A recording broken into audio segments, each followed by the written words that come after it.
Intros are stupid. What's up, YouTube?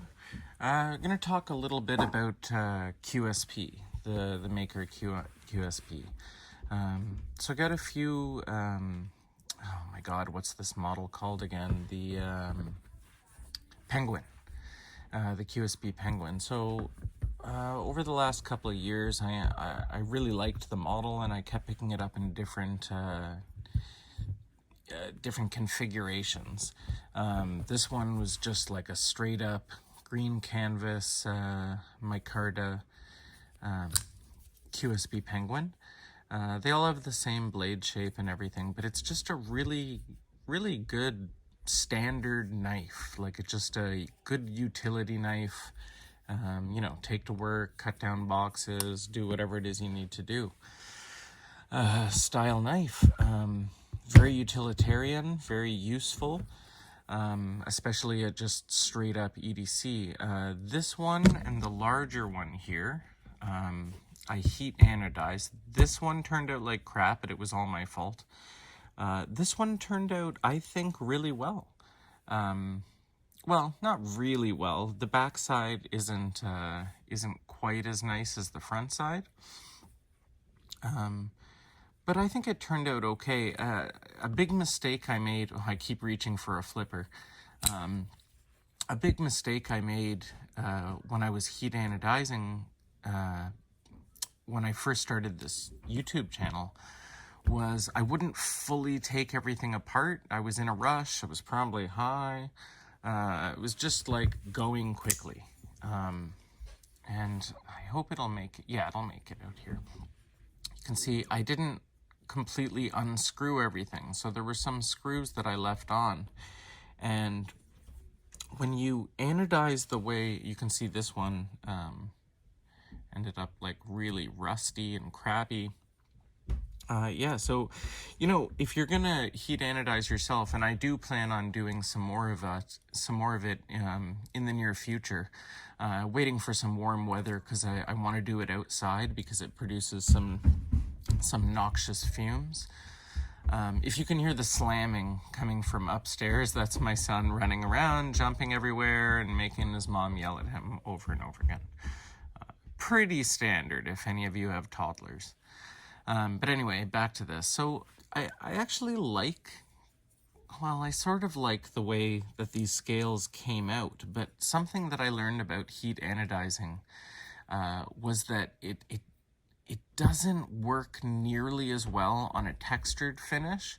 One, the patterns and stuff come out a little bit hard to see. It almost makes the knife look dirty if you get some of these red or brown colorations, which I think are from overheating the scales in those areas. So anyway, textured, I found that you want a smooth surface to heat anodize. It just seems to bring out patterns more vividly, and just everything looks a lot more even. Anyway, the reason why, this isn't about heat anodization, those are just little side notes, but the reason why I pulled these out was because originally I was really interested in everything that QSP was doing, especially, so these are penguins. This is I believe it was called the Penguin XL. It was an exclusive from some American company. I cannot remember whether it was, no, I think it was something I found more independently, but like, you know what I mean? Like when, White Mountain Knives has an exclusive, and this company has an exclusive, and they're different versions of manufacturers' knives. This was a special edition, which was these titanium jibbed scales, or I don't remember what the word is for this pattern here. But this came out, and I had to have it. It was beautiful. I tried to buy a second one after I anodized it, and I wasn't totally satisfied with the way that this came out. I ordered another one of these, and I believe that was the first time I got flagged in the system when I didn't realize that you could not order folding knives from overseas in Canada. I think that was the first knife that got taken before, I don't know, only a few of them did before I just totally gave up trying to get knives from the States. My point is that I was really interested in QSP because aside from the Penguin and some of the other knife models that they had out, there were just all sorts of different versions of these Penguins in different sizes, blade lengths, materials, you name it, there was a million. But I stopped ordering things from QSP because I was so limited to Canadian knife stores, and they weren't picking up the exclusives. And you know, by the time they get a hold of some of them, they're like, you know, like seasons ago. And I mean, it shouldn't stop me from liking something if I liked it originally, but I'm just saying it fell off the radar for me. But anyway, the point being is I just ordered a QSP Puffin, and this was a model that I think I saw around the time that I acquired these QSP knives. But I don't know, for some reason it wasn't interesting to me, but I just came across a version of it from SNR Knives here in Canada, and it has this carbon fiber inlay on a titanium scale, so titanium both sides just like this, but just with this cool colorful carbon fiber inlay. And when I looked up the QSP Puffin on YouTube to see if I could see it reviewed in that style, all I could find was the original Puffin with the black, I believe, carbon fiber inlay. And I think that was the one that I saw back then and was like, it's a cool knife, but it's kind of boring looking.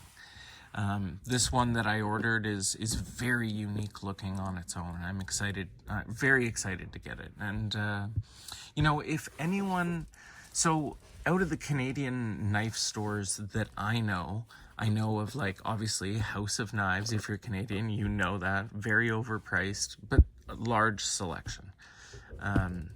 And then there's SNR Knives, which you can order from online, which is a store in Etobicoke and in Toronto, and it's fantastic.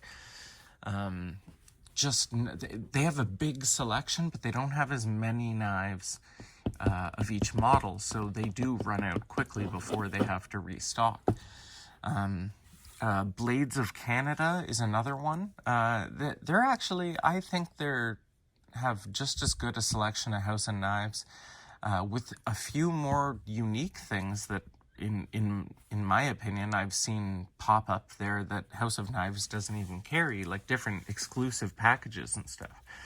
But other than those online stores in Canada, I don't know if any that have any, like, anything as unique and as interesting as, like, you know, all the American places. I'm not going to list them because I'm Canadian and I don't really have a great list in my head of all those stores, but man, it's our selection here in Canada really is crap, and I'm gonna be making a few other knife law videos talking about it, because I think I've overcomplicated the subject a number of times as I learned myself about our ridiculous knife laws. So I'm going to go back into that. But yeah, if anyone knows any great places to get new knives, new models, interesting variants in Canada, drop it in the comments. Like, where do you Canadian guys get your knives and things of that nature? Anyway, yeah, I just wanted to give an update on the upcoming QSP Puffin that I'm gonna obviously make a review about. So yeah, these are my QSPs. I feel like I have another QSP Penguin of some other sort somewhere, but my knives are kind of all over the place right now.